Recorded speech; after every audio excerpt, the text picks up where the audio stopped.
Hey guys, what's up? Alex, programmer on Tension, and I'll be giving a short run through of the gameplay features. Oh, almost forgot the most important one, of course, being able to break stuff. Anyway, we'll start with the run. The run is pretty simple. It's a procedural run, like you see in Mirror's Edge. The longer you run, the faster you get going. The basic jump in Tension isn't anything really special, but when you get to a ledge like this, you can double jump. Double jumping is cool because you can do it on any object really. Anything higher than the ground you started on you can double jump off of. The double jump is used to get over an object that's far too high to jump over, and it gives you a great sense of power. Now these may seem like simple features, but this is where the Tension design mentality really begins. These were designed as free roam mechanics, so there's no special entity the mapper has to place to trigger the ability to do a double jump. The code simply checks for a surface higher than the one you jumped off of. And this sort of idea carried over to a lot of other aspects of the game, like the swing.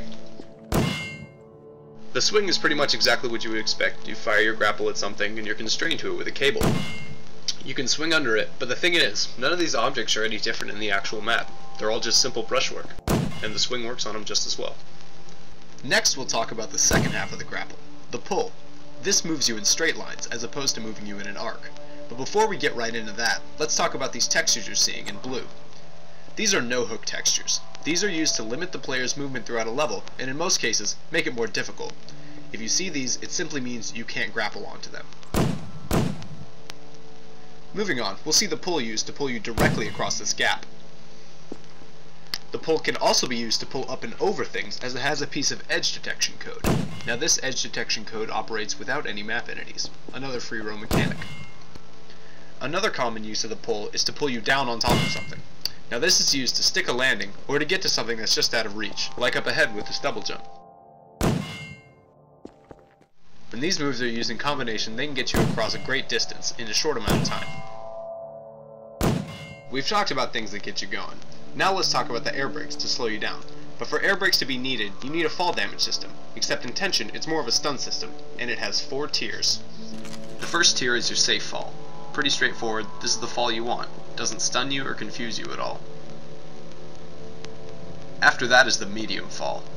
No direct loss in time, but you get a slight screen blur and a screen tint. After that is the hard fall, where in addition to the screen tint and screen blur, you get a direct loss of time while your player recuperates. And after that is the fatal fall. It pretty much speaks for itself. Now that we've covered the fall damage system, let's see how the air brakes work. Pretty simple. They slow you. Now, you don't have to be falling down. They slow you in any direction of travel. So say you want to avoid, I don't know, some lasers. They'd work fine there too.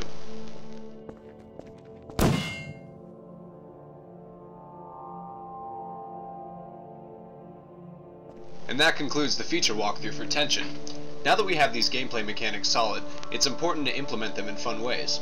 While a full campaign will be awesome, and free roaming is a lot of fun, we also have time trial, which right now is just getting from point A to point B as fast as possible and it gives you your time.